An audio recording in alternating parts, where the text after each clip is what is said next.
I hereby introduce to you Mr. Michael Veazey. So we're here talking with the wonderful Greg Mercer of Jungle Scout, amongst many other products now. And so, Greg, I wanted to we've covered the basics very, very nicely in your usual very clear-minded, keep it simple way, which is really, I think, that the thing you offer the listeners and you know, generally the Amazon community is just fantastic for people just starting out. Let's delve into a little bit more of the detail of how to find the products with some of the nitty-gritty areas. The first thing you mentioned earlier about patents or copyright or any kind of intellectual property, or IP as it's normally known, or licensing is included in that. How do you find out about products, and what are the sort of warning signs that you might have a problem in your hands? Yeah, sure. All good questions. So yeah, I'm definitely not a lawyer, but this is what I've kind of like learned from it, okay? So we'll talk about two different things. We'll first start with patents. So with patents, for anyone who's not familiar, in the US and in Europe and other most developed areas of the world, you know, if you've developed a proprietary type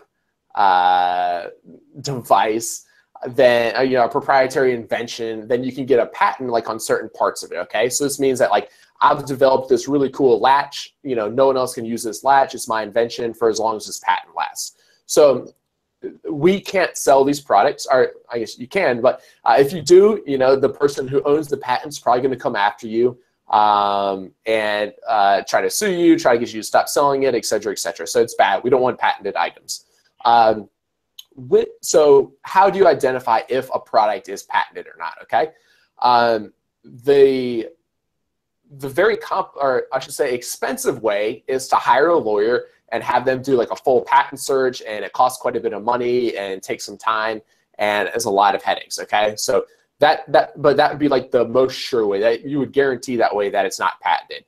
What I normally do is, first of all, I look for like red flags that an item might be patented. So if the particular item looks like one of a kind, something that I've never really seen before, has a very, I could say, like, yeah, just like a unique little part of it, then there's like a good chance that it could be patented. Okay, so that'd be like the first like red flag that I'm looking for.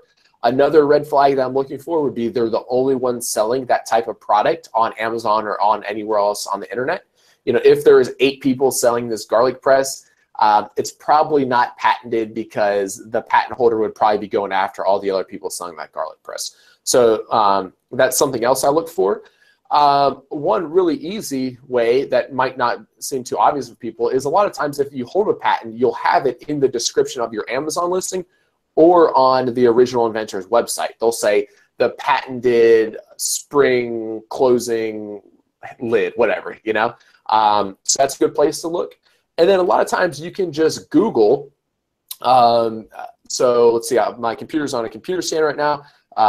This is called, the particular computer stand I'm using is called the Roost. I could just Google Roost patent and see if anything pops up. And for this particular one, I think it is patented. So they'd probably show up some Google search results of maybe where the original patent was filed, or the creator's website, or the patent office, or whatever else. So those are all good ways that you can usually, with 98% confidence, decide whether a product's patented before you have to hire an attorney. So that's what I prefer to do. If I've done all those things and I still think there's a good chance it might be patented, to be completely honest with you, I usually just ditch the product idea instead of hiring an attorney, because I don't like hiring attorneys. It costs lots of money, and it's always headaches, and so that's what I prefer to do.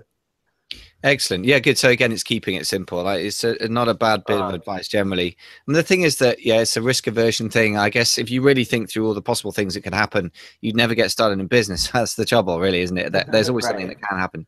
Sure. A couple of other things I wanted to talk about in terms of diving a bit deeper into the sort of basics of competition.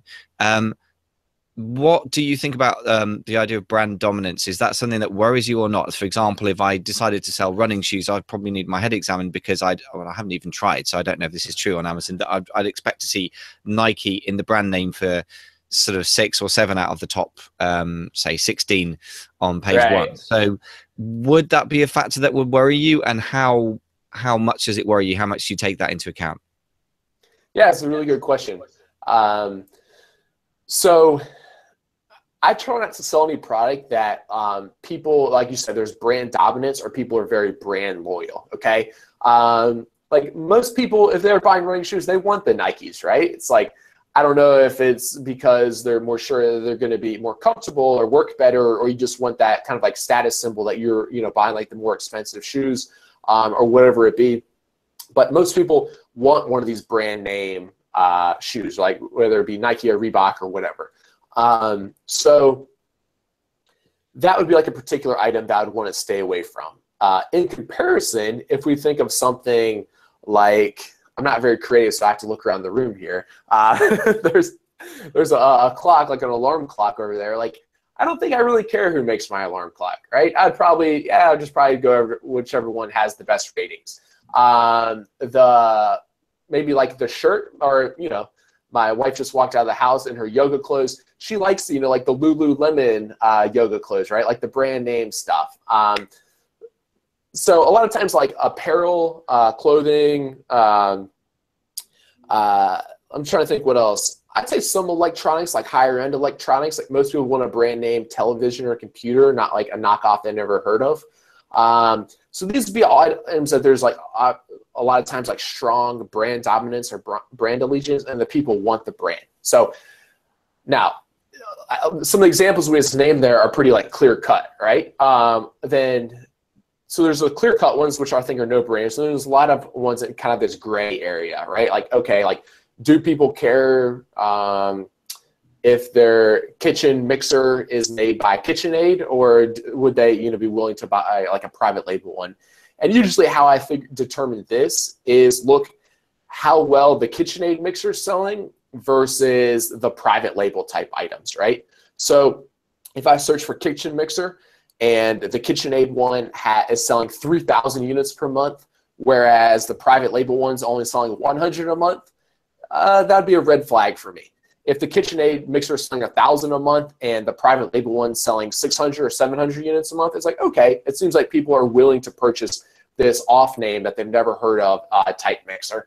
So yeah, that's a good way to determine, it's like if the brand name one is capturing like 90% of the sales or almost all of the sales, then it's probably something that you should be hesitant about selling, because that kind of signifies that people really like the brand name item. Great. Well, that makes sense. And that's kind of consistent with your approaches. Your engineering background is you're basically following the numbers to give you the answer to that question. Yeah. In other words, makes total Certainly. sense. And that's the most reliable place to start, I'm sure. So